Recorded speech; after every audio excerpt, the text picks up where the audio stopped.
რუსეთის სახელმწიფო მედია საშუალებების ცნობით 1 აგვისტოს მოსკოვის ერთ-ერთ რესტორანში მომხდარი აფეთქება, რომელსაც რუსულმა საგამოძიებო სტრუქტურებმა უკვე მიანიჭეს ტერორისტული აქტის კვალიფიკაცია, სავარაუდოდ მიზნით ისახავდა ქვეყნის სამხედრო კოსმოსური ძალების ახალი მეთაურის ალექსანდრ ჩაიკოს მკვლელობას.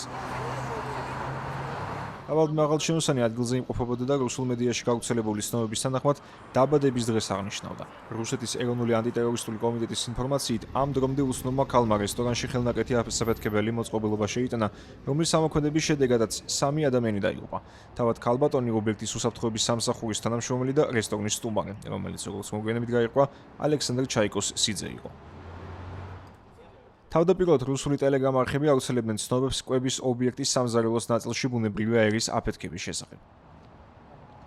საგულისხმოა, რომ თავად ადგილობრივი მედია საშუალებები აცხადებდნენ, რომ ღონისძიების მიმდინარეობის მომენტში რესტორანში უსაფრთხოების განსაკუთრებული ზომები იყო მიღებული, ხოლო აფეთქების შესახებ მოსკოვში ოფიციალური სტრუქტურები, გარდა საგამოძიებო უწყებებისა, ჯერჯერობით დუმილს ინარჩუნებენ.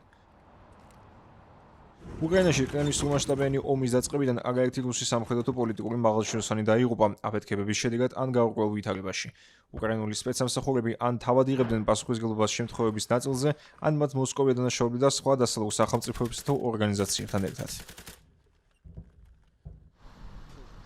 მაღალჩინოსნების გარდა აფეთქებების შედეგად ბოლო წლებში მოკლეს ვლადიმერ პუტინის ხელისუფლებასთან დაახლოებული პირები და კრემლის იდეოლოგიის გამტარნი, მათ შორის 2022 წელს დარია დუგინა, რუსული მთავრობის პროპაგანდისტი ფილოსოფოსის ალექსანდრ დუგინის ქალიშვილი.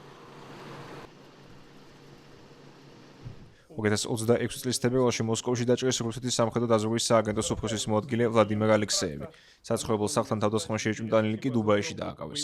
მაშინ რუსეთის საგარეო საქმეთა მინისტრმა სერგეი ლავროვმა მომხრეში უკრაინა დანაშაულა და ინციდენტს ტერორისტული აქტი უწოდა, რომლის მიზანიც მისი თქმით სამშვიდობო მოლაპარაკებების ჩაშლა იყო.